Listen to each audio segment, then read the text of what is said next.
Bom dia a todos, vamos dar início ao direto com a Andreia Trigo. A Andreia nasceu sem útero e sem vagina, ela nasceu com uma síndrome e a síndrome MRKH, para quem nunca ouviu falar. E a Andreia vai estar aqui connosco a contar a sua história. Vou aqui adicionar.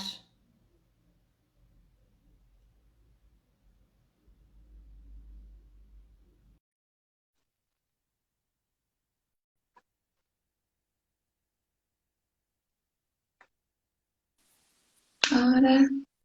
Olá, Olá! Catarina. Olá. Ai,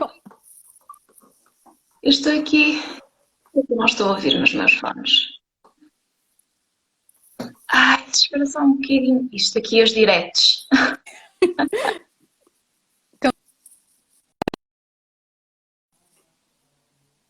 Fala agora, Andreia, por favor. Consegues ouvir-me? Eu não sei porquê. Espera aí, vou tentar. Deixa-me ficar. E se Eu estou ficar, a ouvir, mas vai ficar com eco, sabes? Porque não está. Aqui o outro. Ora, acho que agora já estão aqui nos. Olha, consegues fala. ouvir-me? Fala. Já está, Consegue? perfeito. Desculpa, Andreia. É a tecnologia. Eu tinha, eu tinha feito o teste, mas afinal não fiz o teste muito bem. Mas pronto. Então, Andreia, obrigada por estares aqui hoje, por teres aceitado esta minha proposta. É um orgulho para mim ter-te aqui comigo hoje, porque eu reconheço a tua autoridade na área da fertilidade e conheço a tua história, então, obrigada. Andreia, para quem Muito, não te conhece, muito obrigado por me teres quem... convidado. Sinto sempre uma alegria enorme em poder partilhar a minha história, porque acho sempre que pode ajudar alguém que esteja numa situação semelhante e que se calhar não tenha tido tanta força para partilhar ou se calhar não tenha encontrado outras pessoas em situações semelhantes. Portanto, é sempre um prazer enorme partilhar a minha história. Bom, que bom. Então, para quem está aqui hoje e não me conhece, eu sou a Catarina, eu sou formada em medicina chinesa, especialista em infertilidade, em saúde da mulher, mas principalmente em infertilidade feminina e infertilidade masculina. Um, e a Andreia também, para além de ter uma história fantástica, é, como eu referi no início, uma autoridade na área da fertilidade, certo? És profissional de saúde, não é, Andreia? Sim, eu sou enfermeira, mudei-me para o Reino Unido em 2012 e desde 2017 que me tenho vindo a dedicar à área da fertilidade por causa da minha história pessoal e achei que fazia sentido unir as minhas competências, aquilo que eu aprendi ao longo da minha carreira profissional com a minha própria experiência para dar sentido à minha própria incapacidade de ter filhos. Eu tinha que lhe dar um significado. Não podia ser em vão. E então eu achei que ajudar outras pessoas a crescer as suas próprias famílias, a engravidar, daria o maior significado possível à minha própria jornada. E foi assim que tudo começou. Maravilhoso. Propósito fantástico. E como é que começou a tua história? Como é que tu descobriste a Diz-me o nome da síndrome, que tem um nome muito comprido Olha, e certamente pronuncias melhor do que eu. é um nome complicado que se chama Rokitansky Kusterhauser, porque foram quatro pessoas que descobriram ao mesmo tempo, então acordaram em ter o nome de todos nesta síndrome. E eu estava, era uma adolescente absolutamente normal, como todas as outras meninas na escola. Notei que o meu corpo se estava a desenvolver de forma normal, eu tinha peitos, tinha pelos, tinha cintura, portanto eu notava as mudanças no meu corpo, comparava com as minhas colegas que também tinham mudanças no corpo dela, com as minhas primas que têm a minha idade, e depois comecei a notar que as outras meninas tinham o período e a mim nunca mais me vinha o período. As minhas primas tiveram o período, toda a gente teve o período, menos eu. Eu comecei a pesquisar com alguns médicos. Inicialmente fui a uma endocrinologista que achou que a falta de período era porque eu estava com um peso muito baixo, portanto engordei um bocadinho, tomei uma pílula para estimular a ovulação e para estimular o período, mas não aparecia.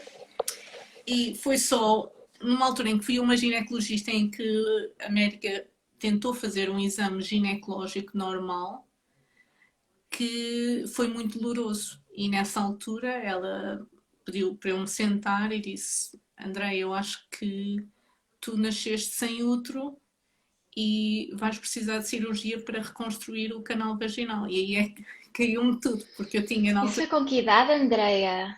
17 anos. Quantos? 17 anos, e, portanto era muito novinha, eu não estava a pensar engravidar com 17 anos, acho que ninguém está. Nessas alturas estamos a tentar evitar, não é? Eu lembro perfeitamente que a minha mãe tinha ido comigo ao ginecologista, mas eu achei que era forte, eu não preciso que a minha mãe entre comigo no consultório do médico, não é? Mas quando o médico me sentou e me disse aquela notícia, a primeira coisa que eu disse, eu quero a minha mãe. Então a minha mãe entra e a minha mãe estava com a minha irmã ao colo, porque nós temos uma diferença de idades muito grande. A minha irmã tinha um ano e meio naquela altura, portanto era um bebezinho. Eu sempre quis uma irmã ou um irmão, e os meus pais só se decidiram quando a minha mãe já tinha 40 anos, é que decidiram, ok, é agora ou nunca, e a minha mãe foi daquelas mulheres sortudas que conseguiam engravidar aos 40 anos de forma fácil. Portanto, estava a minha mãe no consultório com a minha irmã bebé e a médica repete a mesma história. Eu acho que a Andreia não tem útero e vai precisar de cirurgia para reconstruir a vagina. E é como se o mundo caísse todo ali. Existe aquele momento do antes e um momento do depois, não é? Um momento do antes em que tudo é possível, todos os sonhos, todos os planos, e um momento do depois em que existem tantas dúvidas, não é? Eu só perguntava, mas isso significa que eu não posso ter filhos? E ela disse, Ai, percebeste, associaste logo a essa questão. exatamente, automaticamente. E ela disse, pois, tu não tens útero. E eu perguntava a mesma pergunta, perguntei a mesma pergunta 2 ou 3 vezes, como se esperasse uma resposta diferente da parte da médica. E a única coisa que eu me lembro é que eu e a minha mãe saímos desse consultório a chorar muito. Fomos nessa altura encontrar o meu pai à hora do almoço e contámos o que é que se tinha passado. E o meu pai foi como se fosse o meu apoio, o nosso apoio. Eu acho que ele estava completamente destroçado também, tal como nós estávamos, mas ele sempre foi forte. Então ele não mostrou nada disso, ele só disse: Ok, nós vamos resolver a situação. E claro que ele não sabia como é que se resolvia, nenhum de nós sabia, nem a médica sabia, porque é uma coisa tão rara que acontece uma em cada 5.000 mulheres. A médica só disse: vocês têm que ir para o Hospital de Santa Maria, que é um hospital grande, nós vamos tentar resolver a situação no hospital. Portanto, esse foi o primeiro choque. Foi bastante complicado. E a partir daí, no Hospital de Santa Maria, foi uma série de consultas muito, muito complicadas, no sentido de que é o Serviço Nacional Público, não existe muita privacidade, nós estamos ali a ser examinadas numa maca fria, tens uma consulta marcada para o especialista, mas quem te vê são os alunos de medicina. Portanto, se os médicos especialistas não sabem muito sobre MRKH, então os alunos ainda sabem menos, não é? Portanto, são situações muito constrangedoras e demorou cerca de 1 ano até eu ter o diagnóstico oficial. Eles acabaram por fazer uma cirurgia em que eles conseguiram olhar dentro da minha barriga para verificar que eu não tinha útero, porque durante vários meses eles achavam que eu tinha útero e que a razão pela qual eu é que não me estava a deixar ser examinada, porque chorava com dor. Mas pronto, quando eles verificaram que com a câmara que eu não tinha útero, aí é que as coisas se começaram a desenrolar, é tudo muito mais definitivo, não é? Eu tenho um nome, um diagnóstico, na altura não havia Instagram, não havia Facebook, o Google tinha sido criado há 2 ou 3 anos, portanto não havia a quantidade de informação que existe hoje em dia. Mas eu tentei o máximo que eu conseguia encontrar informação sobre como é que eu resolvo o problema. Como é que eu resolvo o problema que pode ser resolvido, que é a reconstrução vaginal, e vou deixar a parte da infertilidade para mais tarde, porque era realmente muito duro lidar com isso logo naquele. Muitas dúvidas, sabes? Será que eu sou mulher? Será que. O que é que isto significa para mim e a minha religião? Porque eu cresci católica, a ir à igreja com as minhas primas aos sábados. O que é que isto significa para mim numa relação com um eventual namorado ou um marido? O que é que isto significa para mim que sempre tive uma família grande e queria ter a minha própria família, não é? Para os meus pais, que não vão ter netos, pelo menos da minha parte, não é? Portanto, uma série de perguntas que eu acho que não estava de todo preparada enquanto jovem de 17 anos. Claro. Mas Sentiste que estavas a ser, tu falaste aí da questão da religião e assim, sentiste que estavas a ser castigada por algo ou que hum, tinhas um tratamento, entre aspas, diferente por, ou como é que te sentiste? é assim, na altura eu não me sentia castigada por nada, mas senti que a religião não tinha espaço para mim.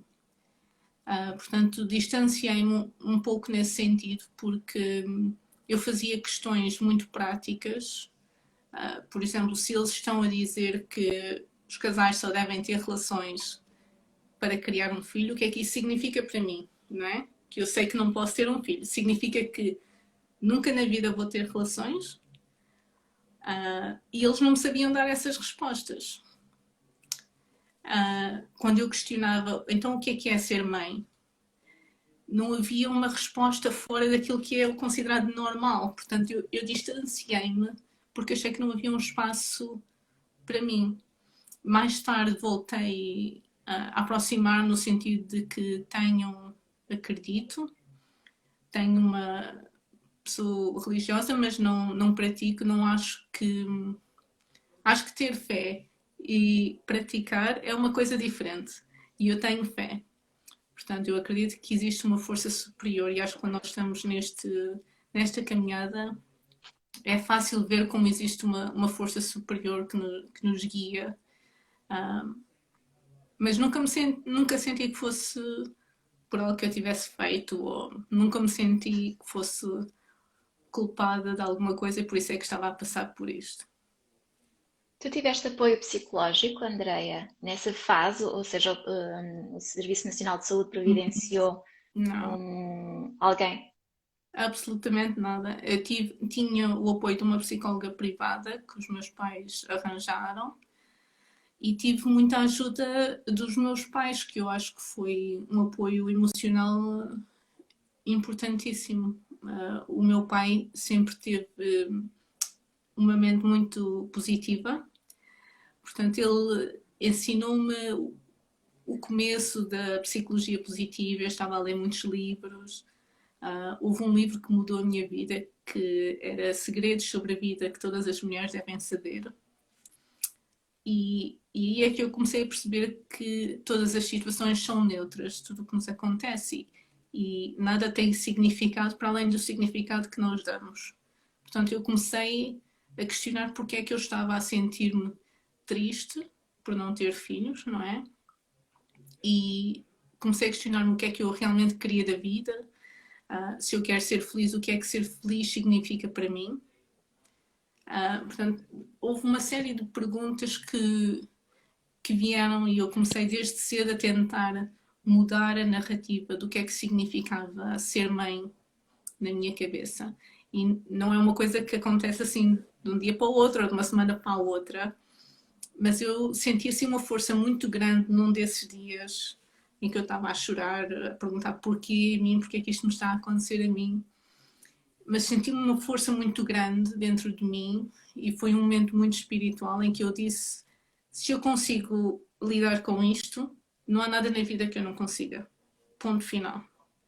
E eu não sei como é que eu vou lidar com isto, mas eu vou chegar lá. Não existe qualquer outro cenário possível na minha cabeça. E foi uma decisão tão forte que eu tomei naquele momento que realmente acabou por afetar todos os aspectos da minha vida. Por qualquer outra dificuldade que eu tenha, eu penso sempre: isto é fácil comparado com ter que lidar com a infertilidade. Isto é fácil, portanto eu consigo, não há situação nenhuma em que eu me encontro que eu diga isto é muito difícil, eu não consigo. Consigo sempre. Portanto, essa decisão ajudou-me mesmo nos momentos mais difíceis, dias em que eu pensava, bem, não sei como é que eu vou lidar com isto, né? Todos aqueles triggers ou situações em que a gente se encontra ao ver outras mulheres grávidas ou comentários de pessoas que até nos são próximas a dizer barriga de aluguer. Não, isso, se nasce da minha barriga é meu. Coisas, comentários que magoam. Mesmo em dias difíceis eu achava, não, eu vou conseguir lidar com isto 100%. Mas eu diria que demorou para aí 15 anos até eu olhar para trás e dizer, estou bem. Portanto, não é uma coisa que acontece rápido, mas é uma decisão que eu acho que tomei e que depois todos os dias temos que viver essa decisão e tomar essa decisão. E uns dias é mais fácil, outros dias é um bocadinho mais difícil, mas eu acho que é possível. Como é que foi fazer a reconstrução a cirurgia no canal vaginal? Olha, foi horrível, né? Como podes imaginar. Que coisa, olha, fui. Então eu falei com um médico em Santa Maria, um médico absolutamente espetacular. E eu acho que é super importante nós, quando falamos com os médicos, com os enfermeiros, com os psicólogos, são todos os profissionais de saúde, é importante nós encontrarmos alguém que nos ouça, com quem nós nos sintamos completamente à vontade para fazer perguntas, que nos esclarece as dúvidas. E foi isso que eu encontrei neste médico. Portanto, ele fez a cirurgia, foi uma cirurgia ainda longa, 4 horas, muita perda de sangue. Eles retiraram um pedaço de intestino delgado e depois reconstruíram o canal vaginal e eu tive que ficar no hospital 10 dias de cama e depois tinha uma espécie de uma prótese que parece mesmo um dildo que eu tinha que usar 24 sobre 24 horas durante os próximos meses e isso foi super difícil. Eu estava no primeiro ano de faculdade de enfermagem, estava aí para os hospitais, para as aulas e tinha este dildo dentro de mim 24 sobre 24 horas. E quando eu olho para trás, isso não é a realidade das outras pessoas quando estão no primeiro ano de faculdade, não é?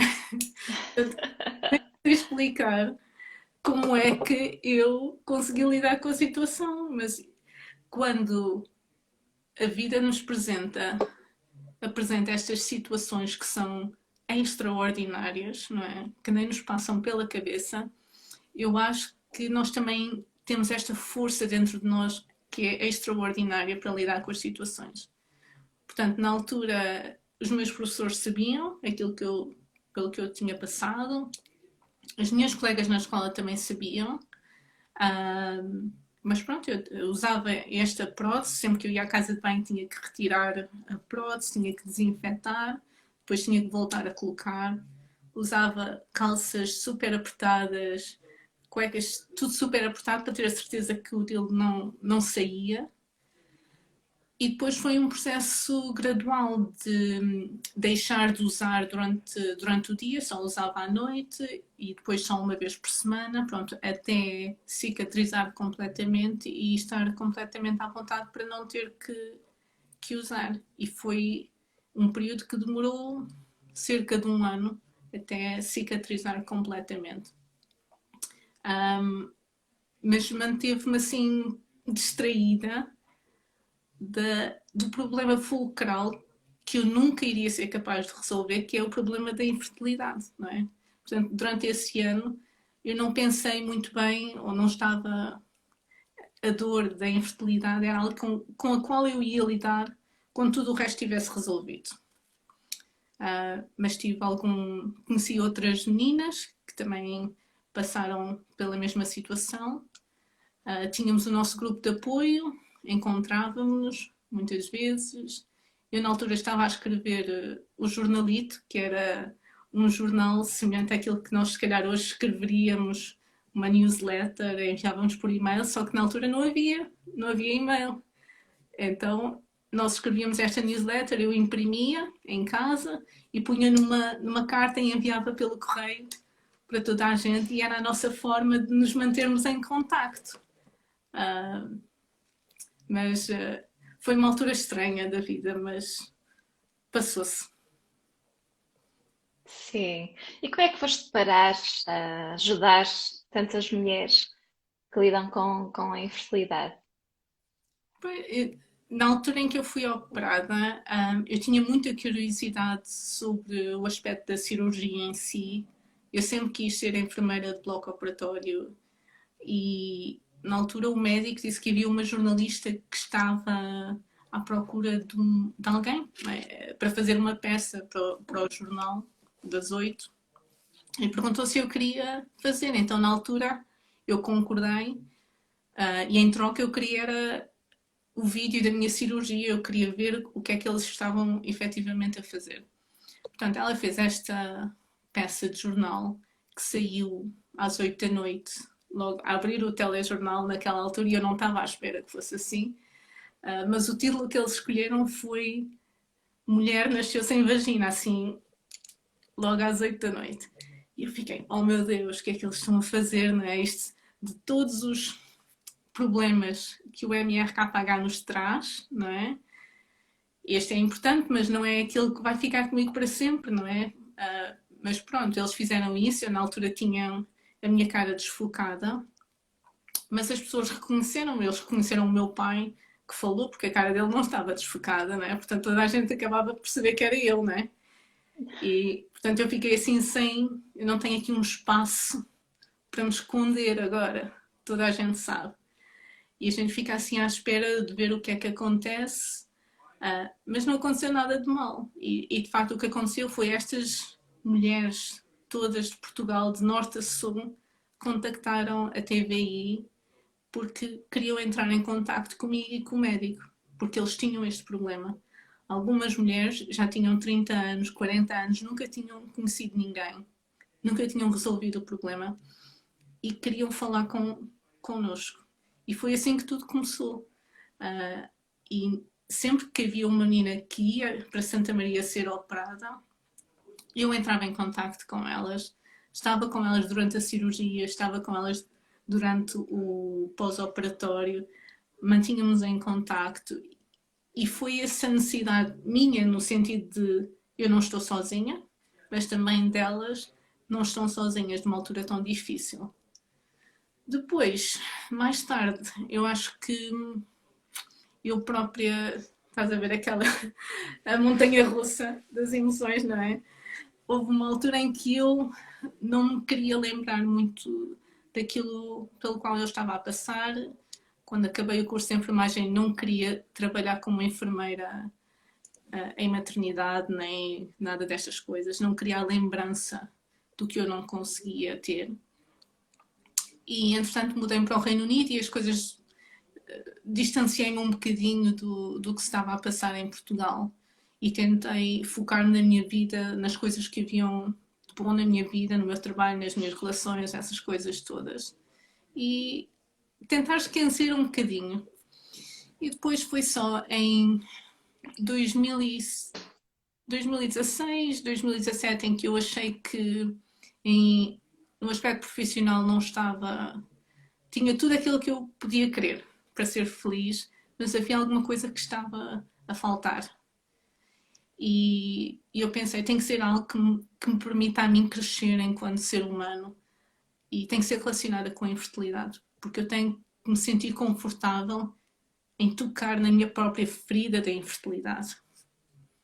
E eu olhei para trás, eu tinha lidado com isto relativamente bem ao longo dos 15 anos passados, não é? Eu estava num ponto em que eu achava que eu podia dar a esta comunidade de volta e ao mesmo tempo estava disponível para crescer com isso.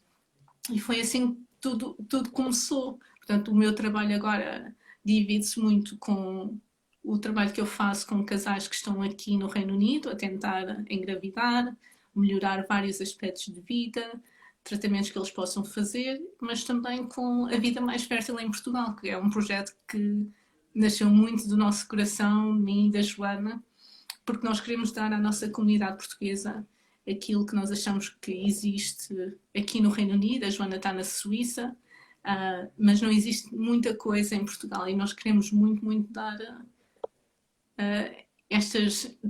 tudo aquilo que nós estamos a fazer, o podcast, os blogs, os eventos, todas estas coisas E para... é um trabalho tão bonito, Andreia. É um trabalho tão bonito. Eu já tive a oportunidade de falar com a Joana e de facto eu acho o trabalho que vocês estão a fazer em termos de divulgação, não é? Em termos de propagação de informação com conteúdos interessantes e que de facto acrescentam algo, porque às vezes vê-se muita produção de conteúdos, mas que não vão acrescentar nada na vida daquelas mulheres ou daqueles casais. E todos os conteúdos que vocês lançam são maravilhosos e conseguiram criar uma rede de informação com equipas multidisciplinares maravilhosa, maravilhosa. E o mais curioso é que, de facto, nenhuma está em Portugal. Quer dizer, a Joana agora está. Não sei se ela, entretanto, já está na Suíça novamente. Pois, ela está assim um bocado entre lá e cá, não é? Agora, durante a pandemia, ela aproveitou para estar mais tempo em Portugal. Pronto, eu espero poder ir aí a Portugal em breve. Acho que esta situação agora do coronavírus e das dificuldades de viajar entre o Reino Unido e Portugal já está há muito tempo, não é? Eu normalmente vou a Portugal 5, 6 vezes por ano, mas já não consigo ir aí desde outubro do ano passado. Portanto, quero muito, muito ir assim que possível. Que bom, que bom. E tu escreveste um livro também. Sim, o meu livro foi a minha primeira tentativa, não é? De pôr a minha história assim em papel, para eu tentar fazer algum sentido daquilo que me tinha acontecido, mas acima de tudo dar aos leitores uma fórmula que eles pudessem utilizar para mudar de onde eles estão neste momento para um ponto na vida em que se sentem mais confortáveis com aceitar um plano B ou C ou D, um outro plano que se calhar lhes vai dar aquilo que eles querem.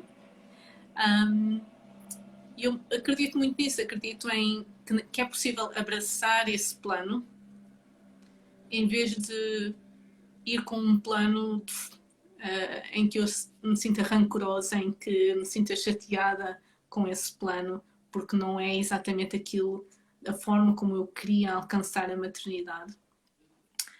É um bocado fazer paz com o que está a acontecer e abrir a cabeça para a possibilidade de que um plano diferente me pode trazer exatamente aquilo que eu quero ou alguém ainda melhor. Portanto, essa foi a minha primeira tentativa de tentar fazer uma mudança, um impacto na vida de tanta gente que está a passar por infertilidade. Que fantástico, Andreia. Tu ainda há pouco falaste e depois, entretanto, esqueci-me de voltar a essa questão. A tua cirurgia não foi a primeira em Portugal. Não, eu acho que o meu médico já tinha feito 5 ou 6 meninas com MRKH, mas existem outras situações em que a mesma cirurgia pode ser necessária, outros síndromes, portanto ele tinha uma combinação de pessoas com MRKH e outros síndromes que já tinham necessitado desta cirurgia. Ok. Mas, no entanto, foste tu, assim, a alavancar um pouquinho com a notícia, né? Com a ajuda da reportagem e te disponibilizaste a conversar com outras mulheres que estivessem na mesma situação que tu. Neste momento existe cá em Portugal alguma rede de apoio para quem tem essa síndrome? É assim, não existe uma rede oficial de apoio, mas houve uma menina que foi operada, acho que foi 1 ano ou 2 anos depois de mim, que foi a Joana Freire, que tem a minha KH. Ela também começou o projeto da Vida Mais Fértil comigo e com a Joana Folgado, mas depois, entretanto, quis sair para se dedicar precisamente a outras atividades na área de MRKH. A Joana está a fazer um trabalho fantástico nesta área. Portanto, existe um grupo de Facebook MRKH Portugal, onde outras meninas de várias partes do país podem falar com outras. Temos um grupo do WhatsApp também, que é útil só para manter. Às vezes falamos sobre. Às vezes é complicado, mas temos pessoas com 30 e tal, 40 anos, e depois temos jovens com 18 anos. E eu acho que é sempre útil para aquelas que estão a ser diagnosticadas agora verem pessoas que alcançaram, outras mulheres que alcançaram uma vida feliz e preenchida. É quase como se fosse, ok, é possível. E eu não tinha isso, eu não conhecia ninguém mais velho do que eu, não tenho que eu fui diagnosticada, não tinha assim role models, não é? Em que eu pudesse olhar e pensar, ok, é possível, existe uma luz ao fundo do túnel. Portanto, isso agora é possível, porque a Joana gera este grupo no Facebook, temos o grupo do WhatsApp e, não sei, existem conversas sobre criarmos uma associação de MRKH, que eu acho que a Joana deve liderar nesse aspecto. Ela tem feito um trabalho enorme também com a Associação Portuguesa de Fertilidade e a gestação de substituição ao longo dos últimos anos, tentar que seja legal em Portugal. Portanto, pode ser que alguma coisa aconteça no futuro próximo. Que bom, que bom. É importante, é importante. Muito bem. Andreia, o que é que mães de meninas, o que devem estar atentas a quê? Principalmente a supressão da menstruação. Sim, acho que é importante os pais perceberem que a culpa não é deles. Eu senti que eu estava a passar por algo importante e dramático na minha vida, mas ao mesmo tempo os meus pais também estavam a passar por algo incrível na vida deles. Normalmente existe um grande sentimento de culpa dos pais a pensarem foi algo que eu fiz durante a gravidez. Como é que eu não notei, não é? Porque eu mudei-te as fraldas, como é que eu não notei, não é? Mas o facto é que não se nota, porque o que falta está lá dentro, não é? Portanto, o aspecto exterior é tudo normal, mas existem essas sensações de culpa dos pais. Mas é importante os pais saberem que não existe nada que vocês tenham feito que possa ter causado MRKH. Acontece por acaso. Aquilo que vocês podem notar é só a ausência de menstruação e apoiar a criança ou a adolescente quando for diagnosticada, mas também ter a certeza que vocês estão a receber o apoio que precisam. Para os meus pais, eu sempre notei que era importante para eles ter um espaço, tal como eu tinha o grupo de meninas, não é? Eles terem um espaço para eles falarem entre eles, não é? E se calhar com os amigos deles, sobre o que se estava a passar na vida deles, porque eles tinham que fazer o luto de não terem netos também. Eu acho que é super difícil, não é? E para todos aqueles que já são pais, quando o nosso filho tem um problema, se eu pudesse tirar a dor ao meu filho, eu tirava, não é? Portanto, acho que não podemos minimizar aquilo que os nossos pais estão a passar. Também é super, super difícil. Mas pronto, eles não podem, é só esperar para ver. Quando nós tivemos, lembro nós de irmos à pediatra com a minha irmã, porque ela era bebê, e a pergunta dos meus pais era: será que ela tem a mesma coisa, não é? Mas ela tinha 1 ano e meio, 2 anos, como é que nós vamos saber? A pediatra olhava para ela, para a área genital do bebê, e a mãe disse: não há forma de saber. E também não existe vantagem nenhuma em saber agora, porque não há nada que se possa fazer enquanto ela for bebê. Portanto, nós vamos esperar até ela ser adolescente, 14, 15 anos, e vamos esperar que ela tenha um período, mas foram sempre anos em que a gente estava naquela ansiedade, não é? De saber, e depois quando vem, então a gente pode relaxar um bocadinho, mas não há mais nada que se possa fazer. Olha, já estão aqui a dizer que discurso inspirador. Sim, é maravilhoso. Eu vi a tua TEDx, Andreia, e eu fiquei Sim. colada. Ai, que susto. Foi. É de facto um discurso, bem, uma história inspiradora.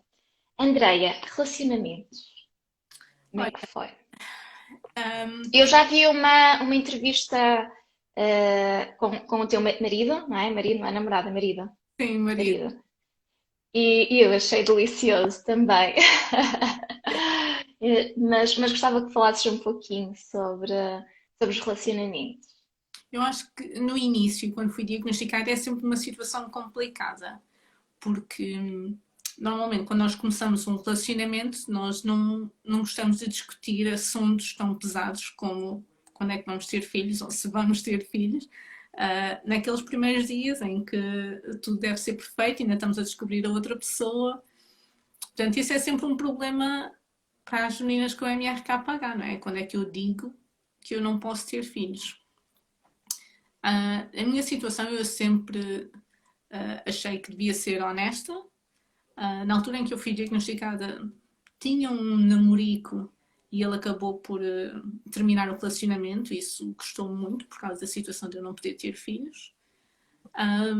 E depois, ao longo da vida, eu sempre procurei pessoas que não quisessem ser pais. Era a energia que eu estava a passar para fora. E eu acho que me apercebi que isso era a energia errada a passar para fora. E eu acabei por perceber que tinha que escolher alguém que gostasse de mim, alguém que me aceitasse, não que gostasse de mim, não independentemente do relacionamento do MRKH, mas precisamente porque eu tinha MRKH, precisamente porque eu era como era, e não independentemente dos problemas que eu pudesse ter. Portanto, eu fiz uma pausa, antes de conhecer o meu marido, fiz uma pausa em que eu tentei fazer algumas técnicas de reflexão, o que é que eu quero para mim, quais são os meus absolutamente o que eu quero, o verde que eu quero e qual é o vermelho, aquilo que eu não vou aceitar da minha vida nunca mais. E foi quando o Franco veio para a minha vida. E foi daquelas coisas que correu bem logo desde o início. Porque ele aceitou-me sem, se fosse possível, 110, 120, 150%, ele estava lá. E pela primeira vez eu consegui alcançar aquela sensação de família que eu sempre quis, sem ter que tomar uma decisão ali naquele momento se íamos ou não íamos ter filhos. Neste momento nós falamos todos os anos sobre se vamos ou não ter filhos. Estamos disponíveis para o universo e para as coisas que podem mudar na nossa vida, que podemos querer, que podemos tentar. Mas também estamos em paz se não tivermos. E acho que esse é o melhor espaço emocional onde podemos estar. É em paz com o que é agora, paz com o que pode acontecer. E eu nunca senti isso na vida com outra pessoa. Mas só foi possível quando eu me aceitei a mim própria e comecei a procurar alguém pelas razões certas. E, e pronto. E acho que Que é lindo! melhor. E ele acompanha-me em tudo, quando fomos à TVI, à SIC, ele acompanha-me a todo lado, ele tenta falar português o melhor que ele consegue. Eu achei tão engraçado. Mas sempre super disponível, não é? Não, vê-se que a vossa energia, de facto, está muito em sintonia. Sim, vocês gostam muito um do outro. Mas também acho que estão muito. Tocaste aí num ponto importante, que se aceitam muito bem também, não é? Que estão em paz convosco próprios. Sem dúvida. E nós falamos às vezes em adotar ou falamos nas barrigas de aluguer, mas também falamos em se vivêssemos a vida só nós os dois, não era assim tão mal. Não é? Nós temos uma vida muito feliz agora. Portanto, é só estar, é como eu disse, é só estar em paz com aquilo que é e de coração aberto para aquilo que pode ser, sem ter alguma ideia pré-concebida sobre o que pode efetivamente acontecer no futuro. Mas tendo a certeza que nós vamos estar bem, independentemente daquilo que aconteça. E acho que é um espaço que nem sempre acontece para toda a gente, nem toda a gente consegue chegar lá. E acho que acaba por ser mais difícil para as pessoas que são diagnosticadas com infertilidade aos 30 anos, depois de já estares num relacionamento, nunca pensaste que isto pudesse acontecer e está a ser ali uma alteração de planos, não é? Portanto, acho que pode ser muito mais difícil para casais que não tiveram a possibilidade de refletir sobre isto antes de entrarem ou de começarem o relacionamento. Mas acho que é possível, com o apoio de pessoas como tu, como eu, acho que é possível fazer esse trabalho emocional e chegar lá enquanto casal. Sim, sim, sem dúvida. Andreia, uma última mensagem. Olha, a minha mensagem é sempre: não estás sozinha. Não estás sozinha e existe sempre uma luz ao fundo do túnel. Se nós tivermos o coração aberto, a mente aberta, existe uma luz ao fundo do túnel. E mesmo que a gente não veja o caminho, agora não sabemos qual é o mapa que vamos seguir, ter a certeza dentro de nós que esse caminho vai chegar. E ao longo do caminho nós estamos aqui, a Catarina está aqui, a Andréia está aqui e nós estamos aqui num espaço para apoiar sempre. Tão bom. Eu acho que as pessoas estão. É que corações. Que bonita história. Fantástico, Andreia. Foi um prazer ter-te aqui. Obrigada mais uma vez. Obrigada, Catarina. É, a Beijo. tua história é de facto uma inspiração. É uma história muito inspiradora, Andreia. Espero que voltemos a estar em contacto, Andreia. Quem sabe uma outra live com outro conteúdo. Sim. Hoje foi para te conhecer. E mais uma vez, obrigada a todos. Quem tiver alguma questão que queira colocar, estejam à vontade. Nós responderemos depois da live acabar, está bem? Então, fiquem bem. Andreia, até à próxima e obrigada.